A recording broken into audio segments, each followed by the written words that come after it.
If you ever think you are lost, just remember there's always someone more lost. I totally understand how you feel. Calculus is hard. It was hard for me when I was a student as well. But now I teach calculus. My goal is to help students understand what's going on. Let me help you with this question. Our goal is to find d2y dx2 at this point, and we are working with parametric equation, and we also have dx dy in terms of t. First, if you want to find d2y dx2 when working with parametric equations, it takes two steps.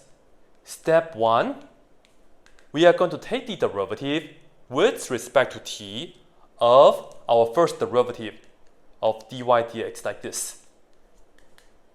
So far it makes sense, because to get the second derivative, we have to take the first derivative of the first derivative. Okay, and then this right here is given, which is quite nice. So we just have to do it, right? So this right here will give us the dt of that, which is 3t squared plus 1 over 2t minus 5. Here, we will have to use the quotient rule. Okay, so this is going to be the following. Square the bottom, we have 2t minus 5 squared. For the top though, we bring the bottom function here. Just write that down.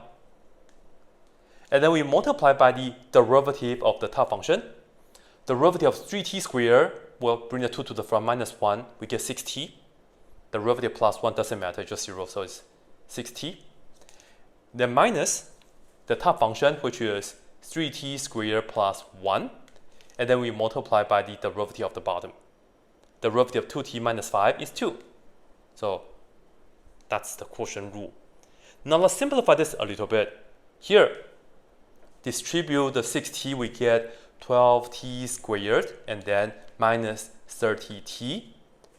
Here we will have to multiply the 2 in and also the negative. 2 times 3t squared is 6t squared, but that will be a minus. 2 times 1 is 2. And again, that will be a minus. And the bottom stays the same.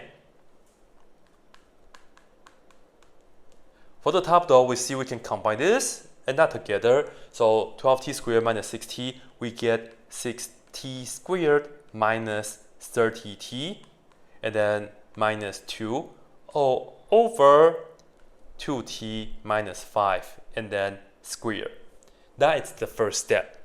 This is not a second derivative yet, because step 2, I will tell you, we will have to divide by dx dt again. So what exactly is dx dt? Well, we will have to look at this equation here. X is t squared minus 5t. So look at this equation and take the derivative the usual way. Dx dt, take the derivative of this with respect to t is just 2t minus 5. So in fact, we will have to divide it by 2t minus 5 again. Yeah, it's on the bottom, huh? It's kind of strange. Again, I will tell you why that's the case later on. So for step 2, we divide it by 2t minus 5. So I will tell you though, we will take whatever this is. So I'll write this down. d2y dx2. This is equal to what we got earlier, which is that dt dy dx, and then we have to divide it by this. So dx dt. This is the formula I'm going to show you later on, but now I will just put them together. The top right here is what we got earlier. Let's write down 6t squared minus 30t minus 2 over that, well, it's 2t minus 5 squared. Now, we still have to divide it by dx dt again, and dx dt is this. I'm just going to put it on the bottom because we're dividing. So divide it, we can just put it on the bottom here. So this is the extra factor from here, from step 2. Together, they are to the third power. So 6t squared minus 30t minus 2 over 2t minus 5. Now it's with the third power. like that. That is the formula for the second derivative in terms of t. Now, we want to get this value at 0, 132.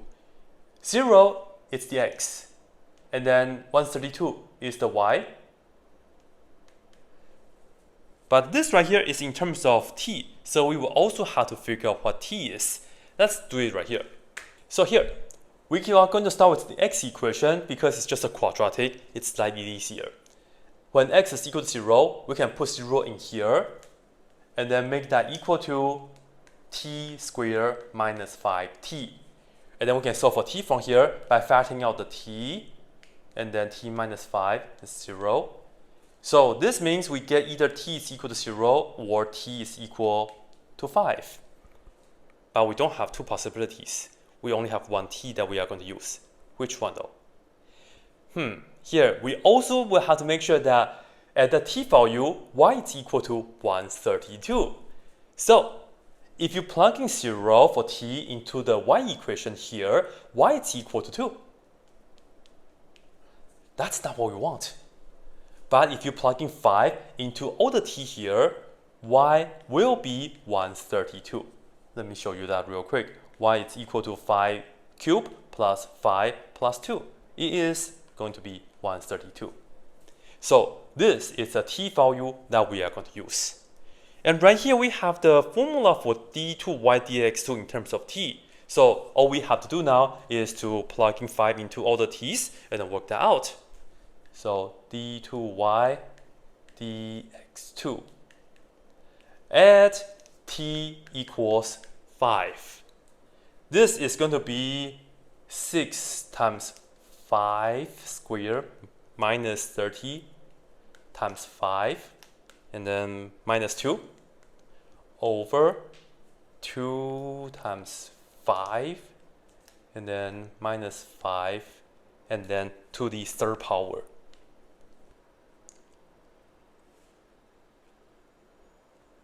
And if you work this out on your calculator, you end up with negative 2 over 125. So this right here will be the answer to your question.